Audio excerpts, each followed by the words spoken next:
Hello, Alyssa.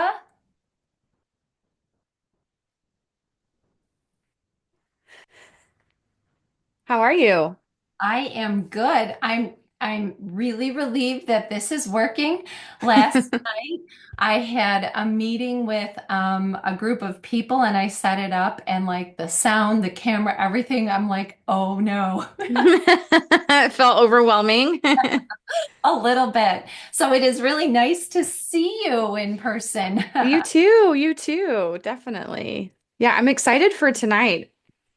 Yeah, me too. I was going over the questions and I just kind of feel like we're going to start talking and it's just going to kind of authentically evolve. I figured But, that's the best kind of conversation anyway, right? Like when we can, absolutely. yeah. So, One of the really good things about this is, when you're busy and you're trying to look on social media, and there's blogs you follow and you read a little bit, knowing that I was going to be talking to you, I really had the opportunity to look deeply into your blogs and read about your business and yeah. just great, great work. I'm so excited for this conversation. Thank you. Thank Yeah. you. I appreciate that. Yeah, I actually picked up your book too, which has been in my Amazon, like it's been on my Kindle. And so I was like, you know what? I need to read this. So, um, yeah, already, like even in your intro, I just feel like you're writing so many of the things that I thought and felt myself, when we got our diagnosis. Ours was also after birth. I also felt the same way. Like I was so relieved I found out after, actually, so that I didn't have my entire pregnancy just like kind of spent worrying about, like things Absolutely. that actually I don't need to be worried about. Well, and I had just this conversation with another group yesterday. Over and over and over again on this path, I have been so blessed to find experts and these brilliant people who are also mothers. I feel like it's just such a beautiful fit to come up with these really life-changing ways to help our children. So. Yeah, I couldn't agree more. What I am going to do, this is being recorded, so I will share the recording with you to pass along to your groups. I'm going to open the chat so I can keep notes and information that we might want to share with our group. Okay, And um, I will formally introduce us. awesome. Um, so, for those of you who don't know me, I'm Geralyn Spiesz. I am the founder of the Down Syndrome Action Plan. I'm an occupational therapist. I've written Redefining the Reality of Down Syndrome, and I'm also a mother of three amazing boys, including Lucas, who's 17 and has Down syndrome. And for those of you who don't know her, I'd like to introduce Alissa Hodgson. She is the owner of Find Empowered Health. She too brings together the precision of science with the lived experience of being a mom. She has a bachelor in science and molecular biology and 7 years of professional work as an analytical chemist. She's been long driven by a desire to understand the why and how behind the body's design and felt called to a life centered around her family, her children, and accessible wellness. What a phenomenal mission. Today, she uses her deep scientific background to help parents navigate complex health challenges for their children. Welcome, Melissa. I'm so excited to have this conversation. Thank you so much. Super happy to be here. So, tonight we're here to talk about epigenetics, natural approaches, and targeted nutrition interventions. So, let's dive right in. Um, just for those who may be new to these concepts, or what, tell us a little bit about it. What is epigenetics and what is TNI? Yeah, great question. So, I'll start with the epigenetics piece because that kind of lays the foundation for what TNI is and where it comes into play. I think we're all familiar with the fact that, Down syndrome is caused by the presence of an extra chromosome. There's a third copy of that 21st chromosome. And on all of our chromosomes, we have genes that are the code to create little proteins or enzymes, things that go throughout the body, and they do work. Those proteins, those gene products do work throughout the body. So when we have a full extra copy or even a partial copy, like we do in Down syndrome, the various versions of it, those extra genes are overexpressed. And it's unique. Not all of the genes on the 21st chromosome are overexpressed the same way. But what we do know is that there are that are some very predictably overexpressed, about 1.5 times what it would be normally. And so, and in addition to that, we have the principle of epigenetics, which is the principle that our genes can get turned on or off. They can be used in particular ways, and that's influenced by a variety of factors in our diet and our lifestyle. So from things even as simple as our age, right? Our epigenetics change as we age naturally. It's also influenced by our diet, by what we take into our body, by our stress levels, by how often we move, how much sunshine we're getting. All of those types of things influence our epigenetics and how our genes are actually put to work.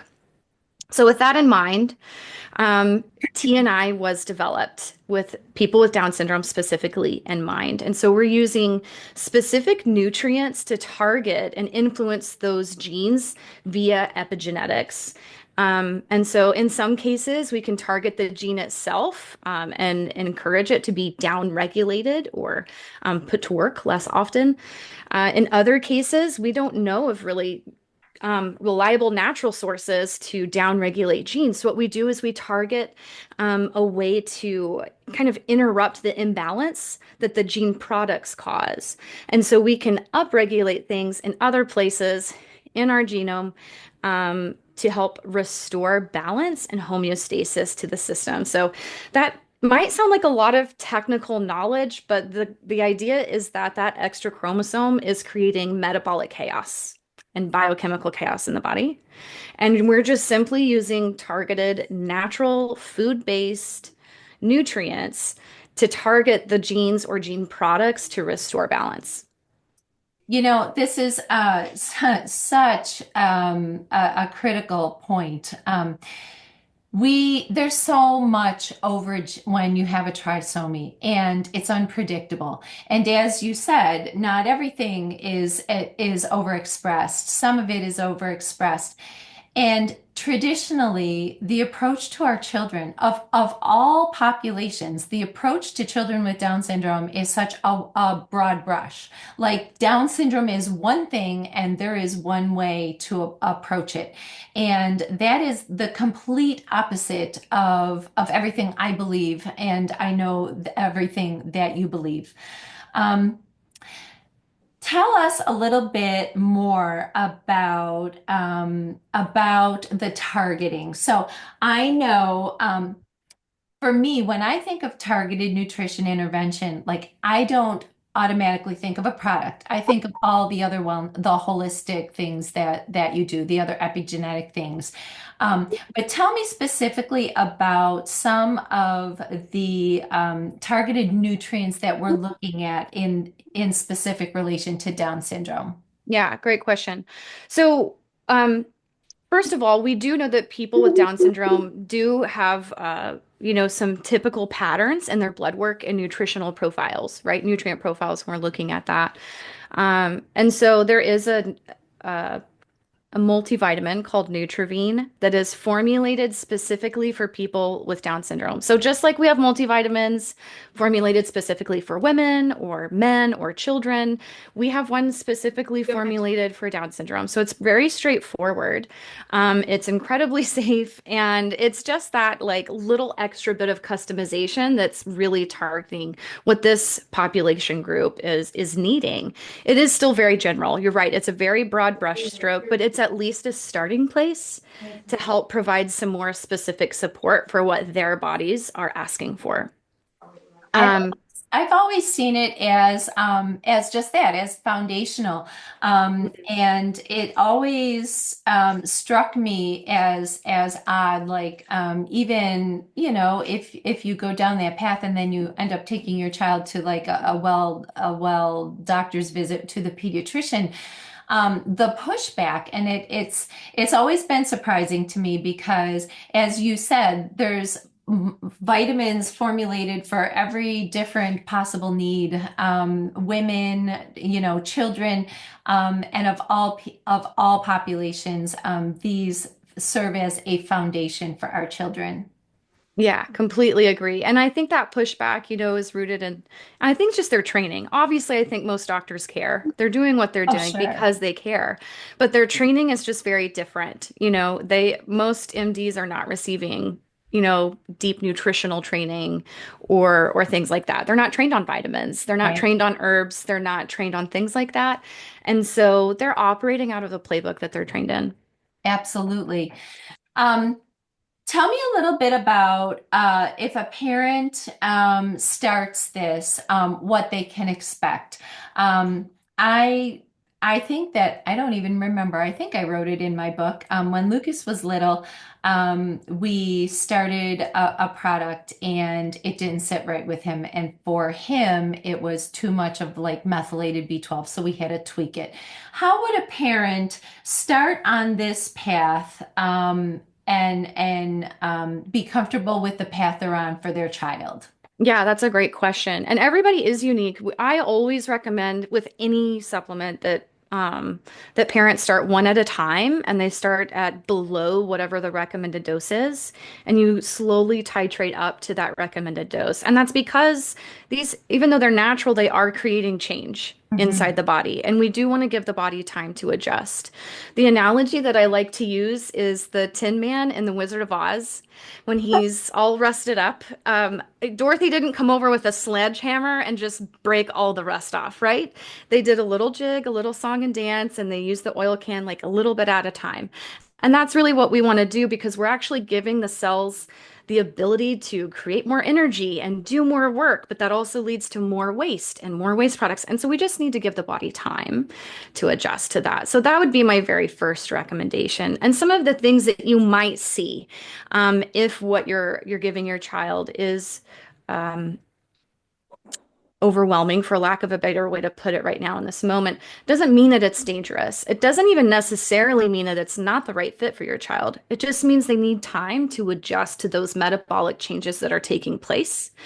And so I have personally helped people walk through this. Some people are able to get their child, on a full dose of a product within a couple weeks. Other people take 2 months, other it's 6 months.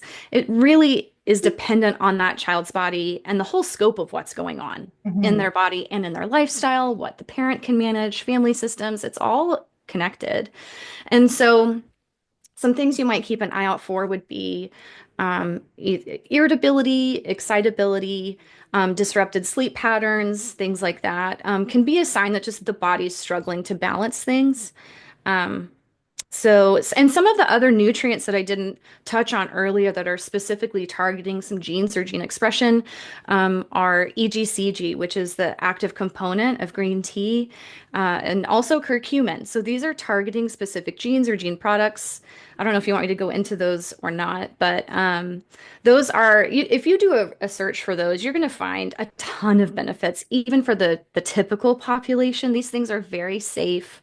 And the awesome thing is they're really effective. Sure, absolutely.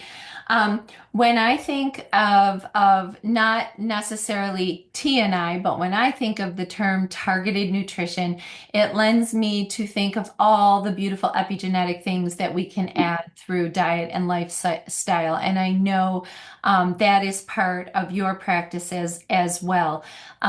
You mentioned when you were talking about the way the vitamins may in the moment be overwhelming, for lack of a better word. I know that that sometimes can be a really sluggish methylation cycle.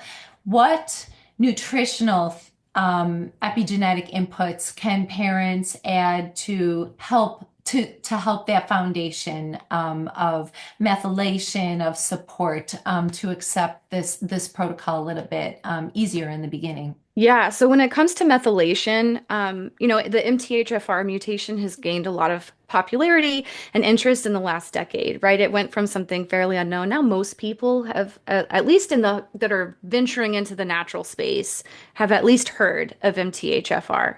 But there's actually several genes that are involved in our methylation cycle. MTR, MTRR, COMT, all of these are involved. And so, and whatever constellation of S&Ps a person has can influence whether or not they might be sensitive to methyl Bs like your son is. So they struggle with methylation, and yet, sort of ironically, they also struggle with the active methylated forms. Hmm. But Hmm. we do have alternative forms that can still support their needs without overwhelming the system. So we're really restoring balance. So folinic acid would be Hmm. that alternative form of B9. Hydroxocobalamin or adenosylcobalamin would be alternative forms of that methylcobalamin that I would encourage parents to look into. And the other thing when it comes to those those really sensitive people, in addition to methylation, what I'm finding in my practice is they really struggle with drainage and detox, Hmm. which of course is connected to methylation, but it's also connected to digestion, nervous system function, all of those things. And so one of my primary goals is always making sure that drainage and detox pathways are open first, before we start, going after any big changes in the body. Yeah, just personally with Lucas and I, you're absolutely right. It's not just the MTHFR, it's the COMT. There's other genes that, may be being expressed and turned on. And personally, for myself, we always laughed. I couldn't take methylcobalamin or methylfolate because I would rage. Like you just, Mm-hmm. it's Right. very irritable. I was very irritable. But I went, I did, gut testing and I did the foundational work, mowed down the bad, replenished with good, got my diet foundational. And now, just within the past, I would say month to 2 months, I've been able to take the methyl cobalamin and the methylfolate, and Lucas can as well. So I just think that can you talk to this? I think that there is some families that they are doing all the right things. They're doing the targeted nutrition. They're doing all the things. Um, but the importance of not so much what not to eat, but what to eat, Mhm. Yeah. really kind of is a deal breaker. Can you talk a little bit about just nutrition in general? Absolutely. So, this is one of my favorite topics, and it's not one that I ever thought I would get so excited about, but I really do because there's so much power in it. Like it has so much influence over our health and well-being. Eating is something that we're doing multiple times a day, every day. So that's a lot of opportunities to create change in our bodies, and for our children. So, when it comes to diet, you've already said it, but I'll just, what I like to focus on is kind of turning that equation on its head. So often we've been trained to think about what not to eat, what not to do, and it just takes on this kind of negative connotation in our brain. And when if we can flip that on its head and um, think about, well, what can I have? What new things? Well, this is one of my favorite things to do with my kids and encourage clients who have kids to do. What new fruit at the grocery store have you never tried? It's the weird one that has all the pokey things on it, or you think it might smell bad and you're not sure. Like, Google a video on how to prep it, how to choose a good one, and just try it. Like, just do, and then you make it fun, you make it creative, you give your kids an opportunity to get some buy-in. Like, let them pick out the new fruit or vegetable. And now it's your job to look up a recipe and make it taste good or something like that. And now we've turned that from something that's negative and feels restrictive into something exciting, something new that's kind of limitless, right? And now we're just opening the door, and that just sets a healthy foundation, for all areas of our life to try new things, to not be afraid of change and things like that. So that's a starting place when it comes to nutrition. Another thing I think is so important is when we're eating, we're not just feeding our own body, we're feeding our microbiome. And if you were to count up the number of cells in a human body, the number of cells in our microbiome outnumber human cells by like 10 times. And so we should be really paying attention to what we're feeding our gut and what we're feeding our microbiome, because there are some microbes that we have symbiotic relationship with. They help us, we help them. They help us digest our food and release some nutrients. They also produce nutrients, even neurotransmitters. Like 70% of our serotonin, of our GABA is produced in the gut, In the gut. right? So like, that's such a huge, that's mind-boggling to like think about the proportion of those neurotransmitters that are created in our gut. And how often are our kids put on antidepressants, Oh, when they're struggling and they've never had a gut test. They've never even had their neurotransmitter levels tested. Like that's a whole other rabbit trail, but our gut is so important. So when we're eating, to understand that connection, and I think that helps move us again out of that like simple like, well, I should do this, I shouldn't do that. Now I understand why. Like, wow, like this, it really is impacting every part of my health and the trajectory of my health. Um, so yeah. absolutely. And I think, as it pertains to our children with Down syndrome too, their guts are just as wildly varied as the rest of their metabolisms. They have difficulties sometimes with fat absorption, mineral absorption, the way they manage their glucose, their insulin loads, all of these things are so can be so highly specific to our children. When you were talking, it made me think about how it really all starts with knowledge. Do you, in your practice, Alyssa, do you do gut testing and all of that I stuff for do. family? I do. I'm a big fan of testing. So one of my favorite phrases is test, don't guess. Hmm. Because you can have two people with the same or very similar symptoms and two completely different root causes. Um, and so when it comes to gut testing, that's actually the one test that every client gets, no Yep, matter their age, no matter whether they have Down syndrome or not. Everybody is getting a gut test because I want to know what is going on with your microbiome. Are we dealing with overgrowth or are we dealing with undergrowth? Or right. are we dealing with some weird combination? Because Combination. there's like limitless numbers of ways that it can show up and present itself. And the what I would recommend for someone that has microbial overgrowth is very different from what I'd recommend to someone with undergrowth, right? For one person, we have natural antimicrobial protocols I'd be recommending to restore balance naturally. And for others, man, I would not be giving any antimicrobials, right? Like I want to build up and we're going to do some other things. And so, yeah, the testing just eliminates that guesswork. It helps parents get out of that cycle of trial and error. So many people, by the time they come to me or other practitioners like me, have been through a lot of trial and error on their own. They're researching as much as they can. They're trying things. They might find some like nominal benefits or maybe even things that are obviously helpful, but for a period of time. And then it seems like things kind of, get off track again. Yes. And that's because the body is actually able to compensate incredibly well. Now it's all connected, right? So when you take care of one system particularly well, but not all of the rest simultaneously, we do see short-term benefit in that system. But eventually, all of these other systems that are struggling are going to kind of start draining Training the it. one you're feeding. And now we get into that metabolic chaos cascade again.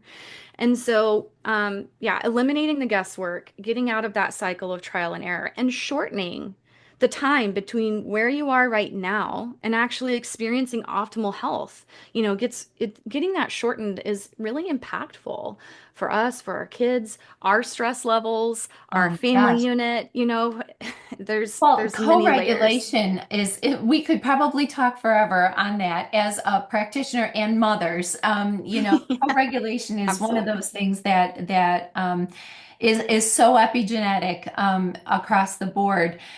When you were talking about the gut testing and the microbiome and understanding specifics, I have to ask about probiotics. We see Mm, them on the shelves, we see them everywhere, and I always tell the story about how I thought I was doing a good thing giving Lucas a probiotic, and he got really sick. Did the gut testing and found out that he had really high histamine producing parts in his microbiome and the probiotic was adding to that load. yeah. So I am always really leery about probiotics without testing. Do you have any opinions on that? Yeah, I think it depends on the type of probiotic, right? So there are probiotics that are really high dose, like for example, Visbiome. It's very popular in the Down syndrome or special needs communities, but it's a very high dose probiotic. And something like that's going to be, and we're talking like 250 billion Yeah. CFU, right? Very Mhm. high. That probiotic is a totally different animal compared to, a 5 billion CFU probiotic, even if it has some histamine producing bacteria, right? Taking a 5 billion CFU probiotic is not going to have quite the same impact as, a much higher dose. So there is that. If you haven't had testing on the gut, um, you know, I would encourage people to stick to like the 5 to 10 A billion lower CFU dose. or below, Yeah, and leave the higher dosing for strategic use based on test based results. on test results. Yes. And then I also encourage people, I like to rotate probiotics. That's the other thing. People often will pick one product and stick with it like long term. But our gut is always changing, and the research on probiotics shows that they don't actually reseed the gut the way we thought they did. They provide benefits while they're passing through.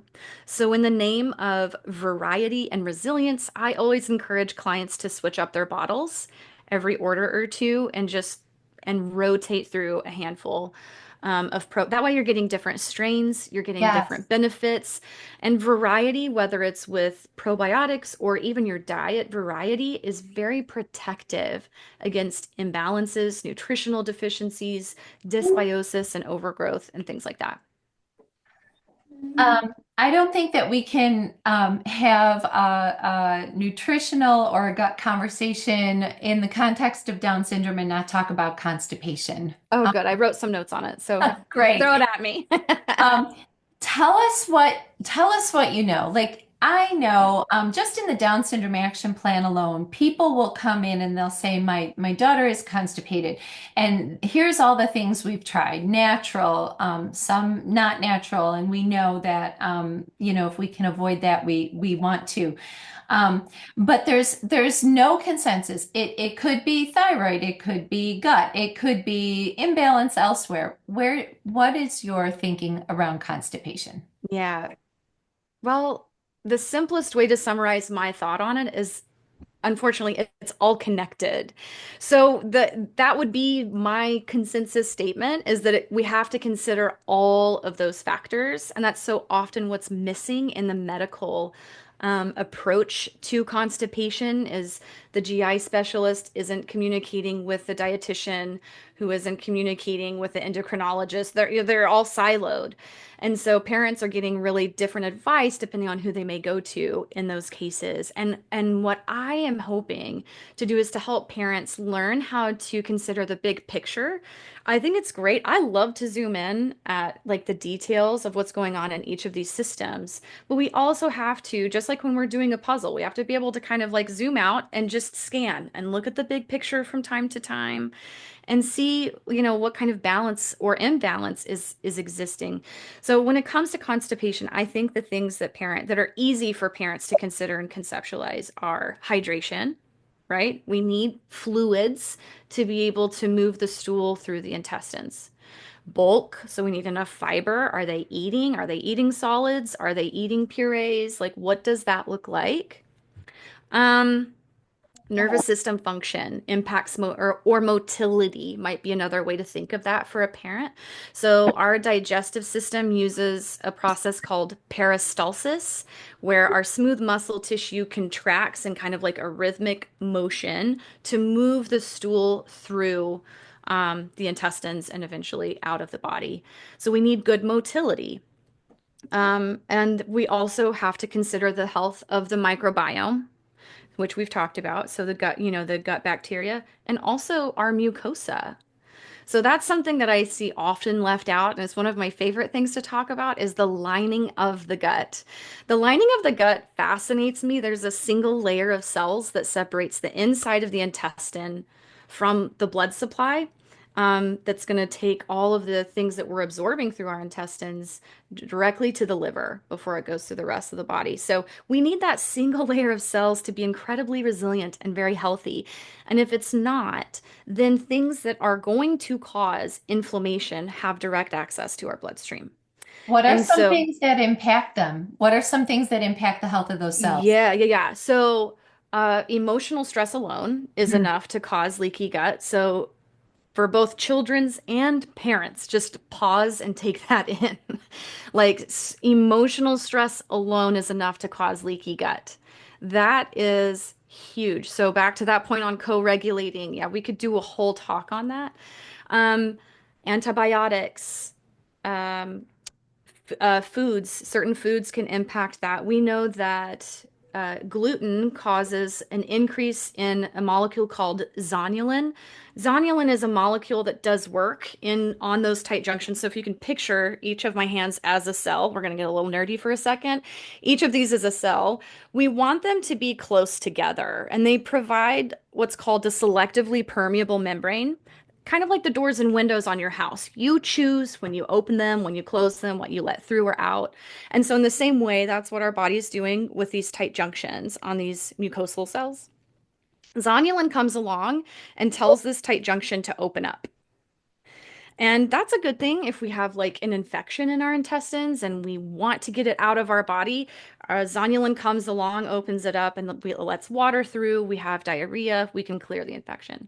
But if we're eating things like gluten that are elevating our level of zonulin, or we have other, it's complex. If there's more things than just gluten. Um, but if we're doing that and we're increasing the leaky gut perpetually, right? Added on top of our emotional stress of the day and the antibiotics that we just finished last week for that sinus infection and all those things, you can see how now we're leading to chronically leaky gut and Mhm. how that then is connected to the blood supply that's going to the liver. And our liver has the role of not just filtering our blood, but it has a very big role in hormones, in activating our thyroid hormone. So there we go. There's a connection directly that our kids also, in addition to dealing with constipation, often are dealing with thyroid imbalance, um, sex hormone balance. Estrogen gets recycled and broken down in the liver. The liver has a really big job, lots of them. And so we want to take care of it. So we have to go upstream from that. That means taking care of our gut, and that mucosa. So on the top, back to that constipation, we have hydration, bulk, motility, the microbiome, and the mucosa. So it's kind of like, you know, a star, if you want to think of it that way, or a hand, a finger for for everything to consider. Um, so if you're counting, you've forgotten one if you don't get to five. Um, but that gives parents, a sort of an equation to start considering and troubleshooting in their own lives because nobody knows a kid better than their mom or their dad, right? And Absolutely nobody not. knows how Right. what that kid has eaten that Yep. day or how much they've had to drink Yep. better than that mom or dad, how many times they pooped, what it looked like, how did it smell, all of those things that a mom is constantly analyzing. And so that can be really, really helpful. And then when you kind of evaluate that big picture, now you know where to turn the dial. Now Hmm. you can say, oh, I think we need to, improve hydration, or maybe we need to go see the chiropractor or craniosacral therapist and optimize our nervous system function. Maybe we need to co-regulate. Maybe we can do some deep breathing exercises together, or rebounding, or things like that. So, One of the things that I think is vastly underdiscussed from my perspective is the vagus nerve and the whole role of interoception.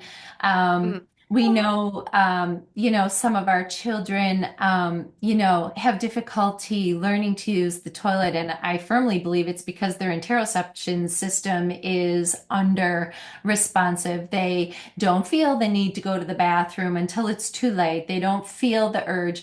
Um, some of our kids will eat and they will continue eating no matter how full they are because they're not getting the signal that they're full, that ghrelin is not being turned on. So Hmm. there's just so many things, and I'm going to bring it back full circle here to what we were talking about in the very beginning with the TNI, and making sure that balancing the metabolism, balancing the gut, balancing the system, turning off the flight or fight, the co-regulation, all of it.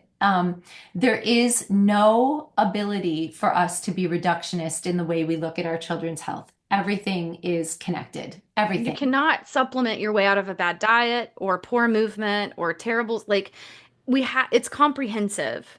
And that's my passion in my practice is helping to build a comprehensive approach. We're going to take one step at a time. Obviously, you can't make all of the changes all in one day, but that doesn't mean that we don't have a comprehensive strategy to work at over the next 3 months together. And so that's exactly what I help my clients do. You're exactly right. I love TNI, and it's a part of the puzzle. It's not a silver bullet. It's not the be all end all. But I will say, I have seen the TNI protocol itself help people with constipation specifically. One of the contributing factors to constipation in Down syndrome is a reduced level of acetylcholine, Mhm. which is it's a neurotransmitter that helps that influences cognition and physical ability or physical movement ability, the musculoskeletal system as well as the smooth muscle system. So that includes peristalsis. And so I have seen parents that are doing the right things.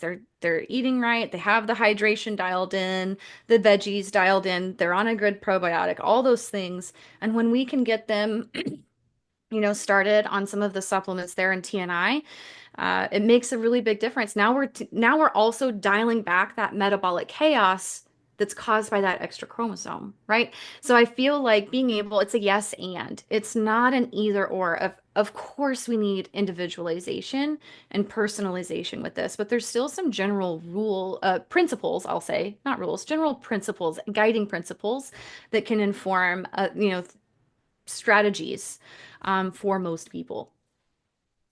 Um, so one of the things that we believe in DSAP from a neurodevelopmental level is this concept of neuroplasticity, that it is a lifelong gift. Whenever a therapist or a teacher or a doctor wants to tell you that there is a plateau, I think that's nonsense. There is always a way to create neuroplastic change in the brain. From my experience, I had Lucas. We started on a naturopathic and a holistic and a TNI product from the time he was little until the time he was 10, and he was one little boy. And then he went through puberty and he came out the other end, and I feel like he's 17 now. He's tall, he's muscular metabolically, he's healthy. I just feel like he is a different person, and I've never gotten it back. His thyroid's not the same, Mm. is what I can expect from him metabolically. What kinds of things do you help parents of older children? Yeah, they had it all figured out and everything was great, and then it all it all just Yeah. flipped upside Yeah. down. Yes. Yeah. So one of the things that I'm helping parents of older children do is assess their hormone levels. Mhm. So that's a big factor. So especially for people that have gone through puberty, I want to know what's going on, not just with their reproductive hormones, but their stress hormones. So Mhm. one of the things we know about our kiddos is that they tend to be less stress resilient. I'm not saying they're not incredibly tough. They are, but their bodies, biologically speaking, are just not as resilient to stress. Their adrenal system is prone to overload, and we actually see that really often right after birth, even. Okay. Their levels are all over the place, and it's. they're worried that it's some adrenal hypoplasia, and it's actually they just needed some levels adjusted, and then they're better off after that. But so I use what's called the Dutch hormone test. Hmm. And so I help assess. So I'm not looking at thyroid directly. I actually have the opinion that thyroid problems are almost always secondary to gut health issues, adrenal issues, and brain balance issues, because all of those systems have to be working optimally for the thyroid to be working well. And what we see is that these other systems have been struggling for a period of time to the point that the thyroid's no longer able to compensate. That's when we see TSH levels go above 2.5. That's when we see the body really struggling to compensate.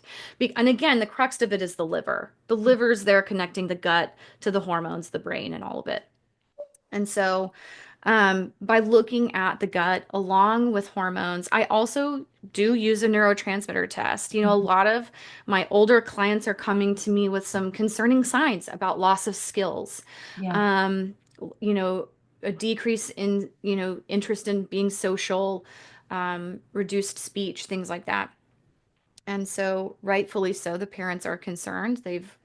Most of them have turned to the medical community that really hasn't benefited them No to a large answers. degree. Yeah, no answers.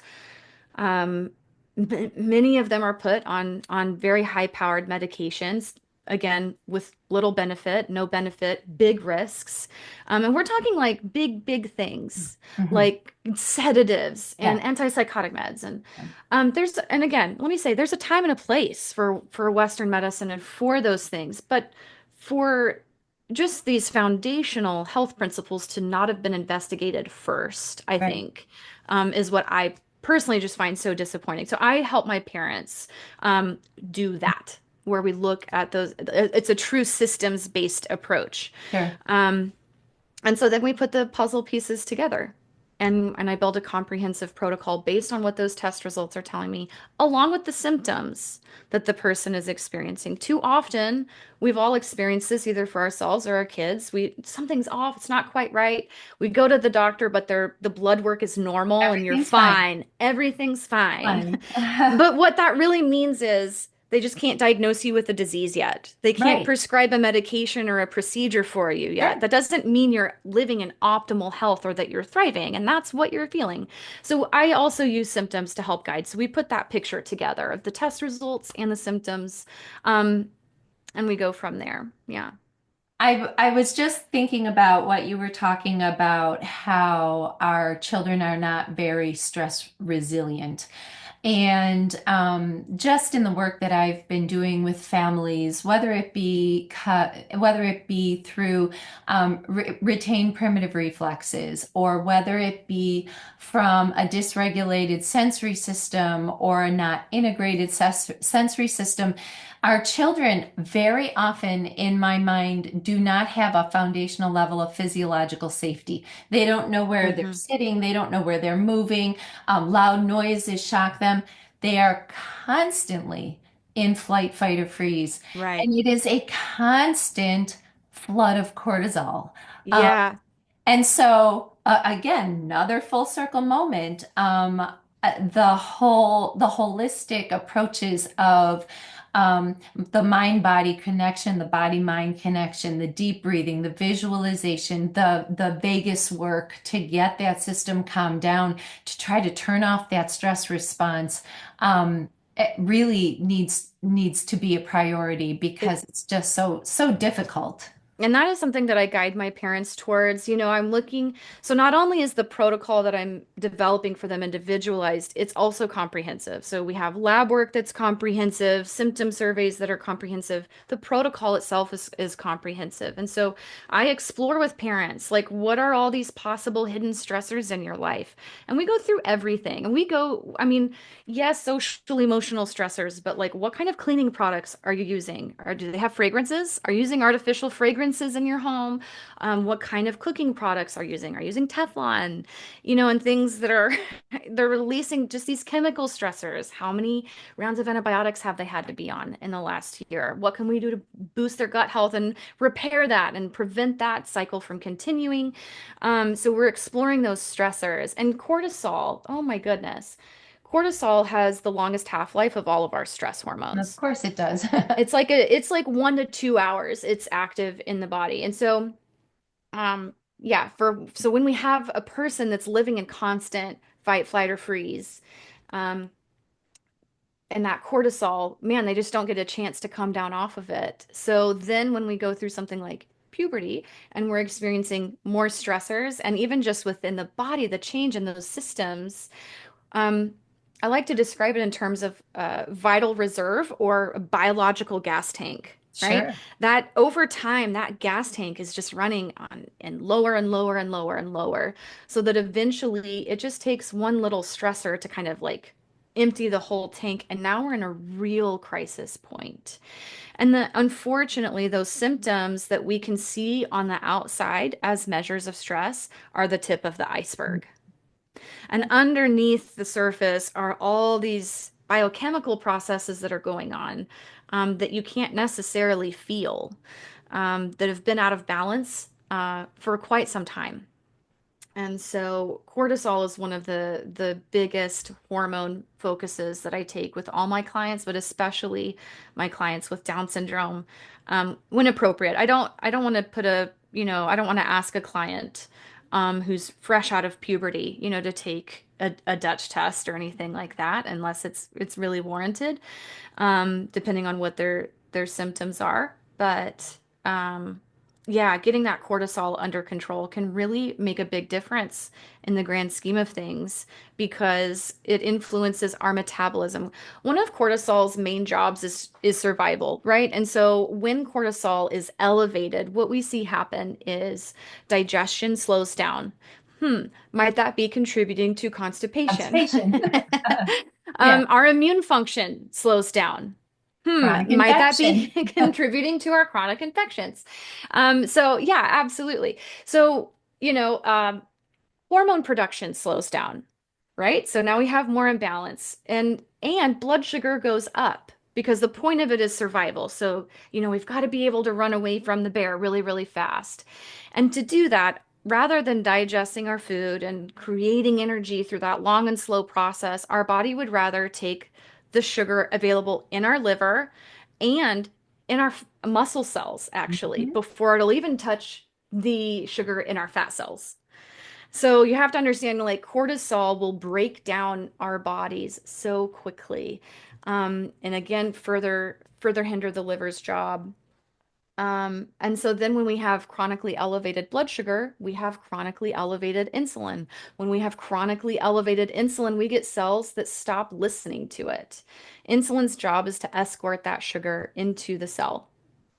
And when it's constantly elevated, it's kind of like us moms when our kids are around all day and they're like, Mom, Mom, Mom, Mama, Mama, Mommy, Mommy, Mom, can I do this? Mom, Mom. And we just kind of, without realizing it, have tuned it out by the end of the day. That's what our cells are doing when insulin is chronically elevated. And so this is relevant both for our kids, it's relevant for us Us. moms who are Mhm. also Mhm. dealing with, uh, like me, perimenopause and kids and schedules and all the things. So being able to, take care of the vagus nerve, which connects the brain to the gut and the heart and the diaphragm and all these things. Um, and calm the nervous system. So the vagus nerve is how we can do that kind of on purpose. Mhm. So when we experience this stressor, our nervous system can kind of take over and tell you that you're afraid, right? Or that this is dangerous. So without consciously deciding to, you might start breathing more quickly, more shallowly, and things like that, right? And we can use that system in reverse to send signals to the Mhm. brain that we are calm and that we are safe. So by breathing Intentionally. intentionally, so we can, Mhm. it's the same system, but we can just take control of it intentionally, mindfully, with consideration. And I think it's important that even the mindset that we're approaching it from, mindset Mindset matters. is everything. That we're approaching it from a place of gratitude and love, Mhm. and not shame or judgment, like, ugh, I know better than this, or I shouldn't have gotten so worked up, or all these kind of negative connotations and mental frameworks and thought patterns that we can send ourselves down. And again, that takes some intentionality to Well, lay and I down think new that neural that is, pathways. you know, this is really touching on just my passion, my life's work. I have such, um, uh, I don't know, opinions, I guess, about our children when they go to school and they Mm. end up with socio-behavioral programs because, well, he won't sit in a seat. He keeps leaving. He's leaving the room. He's eloping. He won't sit in a seat. So now we're going to have consequences to get him to sit in a seat, or we're going to have a reinforcement chart that is the flight in fight, flight, or freeze. And the Hmm. kid who reaches out and like swats at his friend or throws something, or that's the fight. They're constantly up here. And I always say, if we are, the last time you were in a near miss car accident and you made it through and you narrowly missed that crash and your heart is pumping and your blood is whooshing in your ears and your legs are shaking. If I sat next to you in the car and asked you to do a simple math problem in your head in that moment, you'd have no ability. Absolutely. But our children Mm. are being applied. They're applying behavioral approaches to our children when they're displaying a stress A response. stress response. And it makes me wonder, how much systemically our culture is completely uninformed That about absolutely. our own bodies, stress responses, emotional intelligence, and giving ourselves the space to say, even just to say, I have opinions on this without worrying about shame or judgment about that. Or yeah, to say, I need a moment. How do we communicate that effectively? And so knowing that, yeah, the system isn't built. Um, with that in mind, how do we go about changing that? I think we're doing it now. I Amen. think that there are I know in the DSAP group and I know from your community and so many others, there are just people who are clamoring to create change. They are specialists of their own child. They Mm. have mindsets that is expecting health, development, wellness, learning, and we're not asking permission anymore. We're just I gonna love that. That was a thought I've had on my mind when I was starting my business, and I had on my mind as I was preparing for this talk, is that we do not need anyone's permission to get healthier. no. We don't need anyone's permission. And so I really do want to help empower parents with the knowledge that it takes to make a decision, like with knowledge in your head and peace in your heart, um, and and to know that that's the next right thing for your family. Well, and I really appreciate this conversation, and I'm certain we'll have many more. Before I ask my next question, I just wanted to let anybody know if you have a question for Alissa, please just unmute and ask, drop it over in the chat. Otherwise, I could just keep talking to you. I know. Um, and now I lost my train of thought about what I was just going to say. Um, mm. Oh, I hear a little one. Lisa, can you mute yourself? I thought I was on mute. I'm so sorry. That's okay. Not a problem. We're I glad you're have here. no idea what I was going to ask you about, but I That's just looked okay. down and I saw another question that I really feel like I want to get your opinion on. Sleep. Mm. So, I always divide sleep up into two things. There's Mhm. the medical breathing important thing, and Mhm. Mhm. then there is the epigenetic routine environment of things we can impact. I don't want to talk about that because that is a ton, and I'm sure that every mother here has thought of bedtime routines that can help. I Mhm. want to know about sleep. I feel like it is one of those areas that is broad stroked. Well, your child has apnea. So here is what we are going to do. And it's Not not, out body parts. no matter if it's obstructive, no matter whether it's Hmm. central, this is what Yeah. we're going to do. Um, where do parents turn? What Oh, can we be looking at when it comes to sleep? yeah. That's a great question. I know I Well, did. without being too self-serving, I would say you could come to me. I that is one of the things that I help that is incorporated in what I help clients with. So the protocol that I create is called a DRESS protocol, Dress for Health Success, and that stands for diet, rest, exercise, stress reduction, and supplementation. So rest is one of those foundational lifestyle pieces that we're exploring together, that we're optimizing together, we're tweaking, we're troubleshooting. And that's across the board, right? Not just with supplements. It's, we cover Of course. all of the things, right? And, um, but I think, there's actually so many, so many things. Okay, this might seem unrelated. One of the people that that I'm currently going to for my own son to help improve his sleep, and therefore downstream all of the things associated with better quality sleep, is a holistic dentist Oh, who is 100%. helping us optimize his airway with Yep. proactive orthodontics.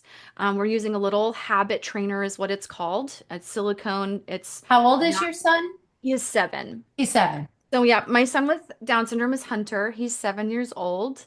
Um, and yeah, sorry. He loves to say poop right now. I don't know why I thought of that, but he's like, it's like his funniest joke. He just says it inappropriately all the time, and even his teachers are laughing. So there's no hope for us right now with that. But Hunter's a character. So he is wearing that habit trainer. I love it. It's not the metal expander that destroys their teeth and is uncomfortable. I have a hard enough time keeping his teeth clean. And so this habit trainer is something that he can wear for an hour during the day. He wears it overnight. I have no idea how actually long he's wearing it at night, but his teeth are moving proactively. And it's something that we were able to start gently with like 10 seconds at a time, literally. We counted to 10, he kept it in his mouth, we celebrated. And from there, we've just been able to keep the process and experience really positive.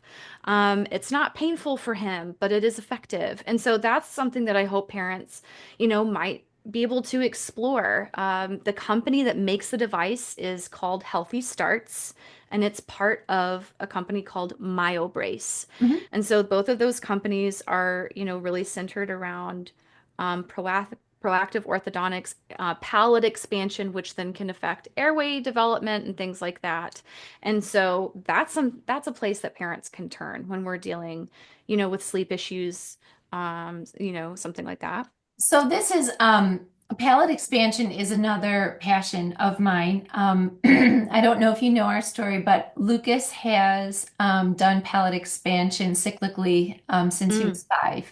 Um, so as you said, our kids, one of the things that is almost ubiquitous with our children is the middle third of their face does not grow at the same hmm rate as the top and the bottom third. hmm And so we started with the rapid maxillary expansion, but with a product called the Deluxe contoured expander. So the old ones with the wires and everything, all hmm you got was tooth tipping. It destroyed their teeth, it destroyed their gums.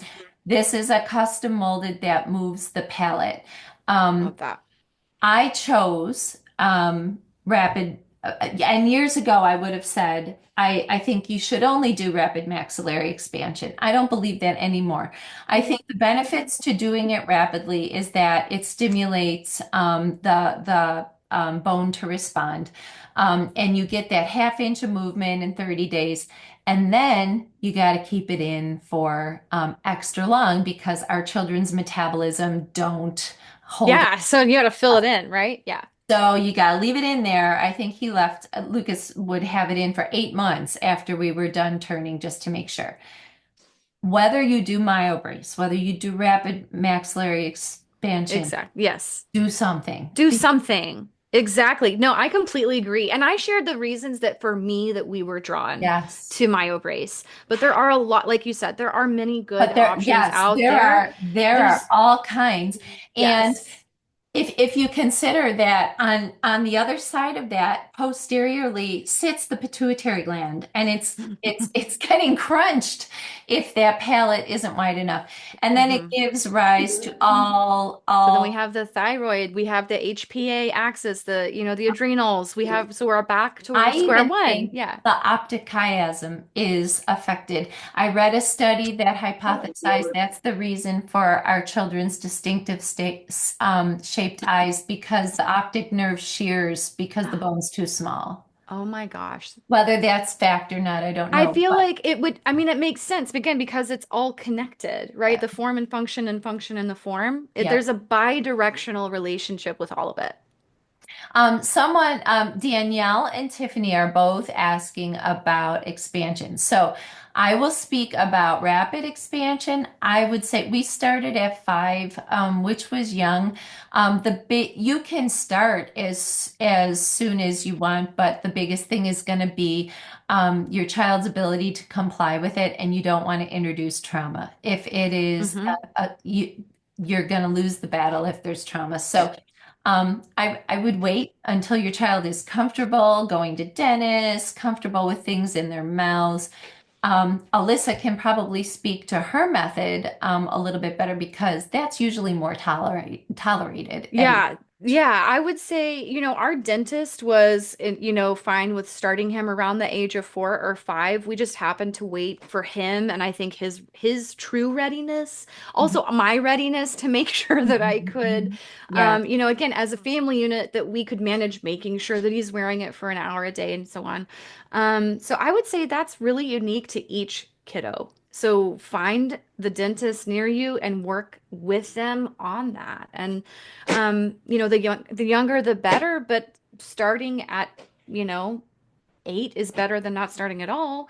So I think that's just, absolutely. yeah, explore that. I don't think there's a single age And requirement I there. think too, if it helps anyone, I know I've been working with my parents in DSAP for many, many years.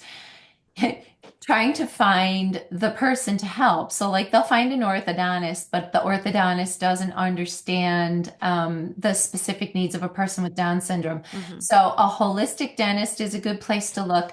Another really good way to find the person who understands is you find an airway specialist. Hmm. And they generally understand the issues that we're most concerned about. Yes, our children are going to end up with beautiful smiles, but they already have beautiful smiles. It's not about their teeth, it's not about their smiles. It's about getting critical brain structures, the space they Yeah, need, there's so much to it. drainage, And and honestly, those things are true for all of us, of actually. course, of Like course. those are true for the typical population, and it gets overlooked there as well. And so, yeah, I would say the way I found our dentist, who is holistic, is by actually going to the MyoBrace website That's a and good idea using too. their like And a doctor. search tool for Yeah. find a practitioner near you. So if a dentist or orthodontist is using something like MyoBrace or the device that Geraldine shared about, they're more likely to, kind of at least be on that holistic side. And I will say, I've loved ours. She gave my son some homeopathy after his x-ray Right. for the device. She's got essential oils in her office. Like she used ozone after he had some um, cavities cleaned out. So yeah, that's a great place to start. Let's see. We are starting our 2-year-old with myofunctional oral facial therapy now. My typical 12-year-old is going to. I highly recommend it. Absolutely, Melissa. I always said I'm much older than you. Back in my day, like nobody had palate expanders. Everybody just got braces. Hmm. And if there wasn't enough room in your mouth, they just pulled the teeth. So, Hmm. oh, there's not enough room. We'll just pull that one and we'll close the space with braces. And we know now from a holistic point of view, they will still, that approach is still taken with our children. And another pet peeve, totally off subject, but as long as we're talking about teeth, this idea that sometimes our children are not born with all their teeth is nonsense. Their mouth is too small. All of their teeth are up there in the maxilla. And if the baby teeth don't get out of the way in time, which our children's routinely do not, it's a metabolic process for It's a lack of acetylcholine. acetylcholine Mm-hmm, mm-hmm, for mm-hmm. that root to dissolve and the baby tooth to fall out. If those baby teeth don't get out of the way by a certain age, those teeth anchor up here into the maxilla and they never drop down. So it's super important to find a holistic dentist, someone who understands our children when they're young. Yeah. And I would say someone asked if is it important to find a dentist that's knowledgeable about Down syndrome specifically. I think anyone kind of more on the holistic side is just more likely to look at the whole person, which is really what we're looking for. At least, Yes, like of course, yes. if we need to go in for general anesthesia or things like that, of course we have really, really unique scenarios that we want someone that is very, experienced with Down syndrome, but as far as like in the office, I would say, yeah, just that holistic side, whole person kind of And treatment. you're absolutely right because like our inclination is like, oh well, a dentist who specializes in kids with Down syndrome, maybe through the local Down syndrome clinic or something, that's the place to go. But though that traditional view isn't even going to consider this. So you need That's a right. holistic That's person. right. That's right. Melissa, this has been awesome. I could talk to you for another hour on 100 different topics. So I'm gonna ask you, please, can we do this again? I would Yes. love to talk to you again. Um, I will make sure that this recording is shared with you so that you can share it with your community. I will do the same. Thank you. If anybody from DSAP is here, do they know how to join your community, Alissa? Let me put so I am gonna put this in the chat. I have a Facebook group uh by my business name, Find Empowered Health with Alissa is the name of the Facebook group. You can join there. Um, my website is findempoweredhealth.com. And we also have a Down syndrome optimal health strategies group where we really dive into really Down syndrome specific things on TNI, but all types of topics about holistic health and things like that. So lots of great information, parents' questions, things like that too. Yes. Perfect. And so all of Alyssa's information is there, and I have shared mine there. Um, this was great. Yeah, thank you so much, Geraldine. Seriously, like I'm humbled and honored at the opportunity to have a conversation with you and hopefully empower parents, generate some curiosity and things around stuff like this. So I look forward to the next one. Well, and you'll probably get about 100 messages from me tomorrow because I'll be thinking of things. I'll be like, oh, No, did I know. I I know I'm gonna watch this back and just be like, why didn't I say this and this? But that's the beauty of this. Because it is all connected, there are a million and one tangents that we could take. There are so many points that we could make about any one of these topics, the vagus nerve or epigenetics or any of that. And so I think that's why being able to continue the conversation is a bit of a relief because we don't have to get it all out at one time. And we can keep the conversation going. So Well, thank I you. I'm so appreciate it excited. very much, Alyssa. This was wonderful. Thank you, everyone, for joining us. And um, we are definitely going to do this again soon. Yay. All Thank you so much. Have a right. good night, everyone. Bye, guys.